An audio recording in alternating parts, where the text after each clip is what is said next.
প্রধানমন্ত্রী তারেক রহমান জুলাই গণঅভ্যুত্থান স্মৃতি জাদুঘরের আনুষ্ঠানিক উদ্বোধন করেছেন।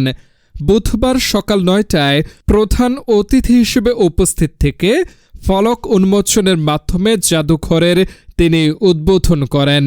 এ সময় তার সঙ্গে ছিলেন অন্তর্বর্তী সরকারের সাবেক প্রধান উপদেষ্টা অধ্যাপক ড.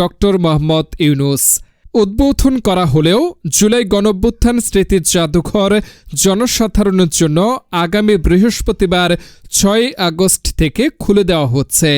মঙ্গলবার ৪ আগস্ট সচিবালয়ে এক সংবাদ সম্মেলনে এ তথ্য জানান সংস্কৃতিমন্ত্রী নিতাই রায়চৌধুরী। জুলাই গণঅভ্যুত্থান স্মৃতি জাদুঘরে প্রবেশে প্রাপ্তবয়স্কদের জন্য টিকিটের মূল্য ৫০ টাকা এবং শিশুদের জন্য ২৫ টাকা নির্ধারণ করা হয়েছে।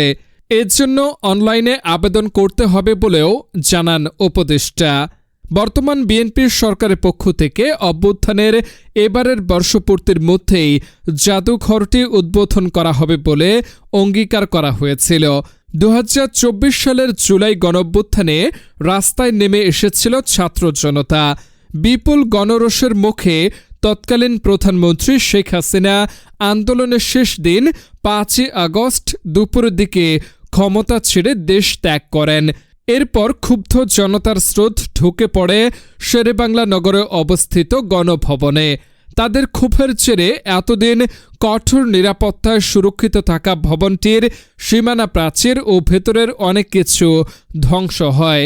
উত্তেজিত জনতার একাংশ ভবনটি থেকে কিছু সামগ্রী নিয়েও যায়। এসব জিনিসপত্রের কিছু কর্তৃপক্ষ পরে উদ্ধার করে, আবার অনেকে স্বেচ্ছায় ফিরিয়ে দিয়ে যান।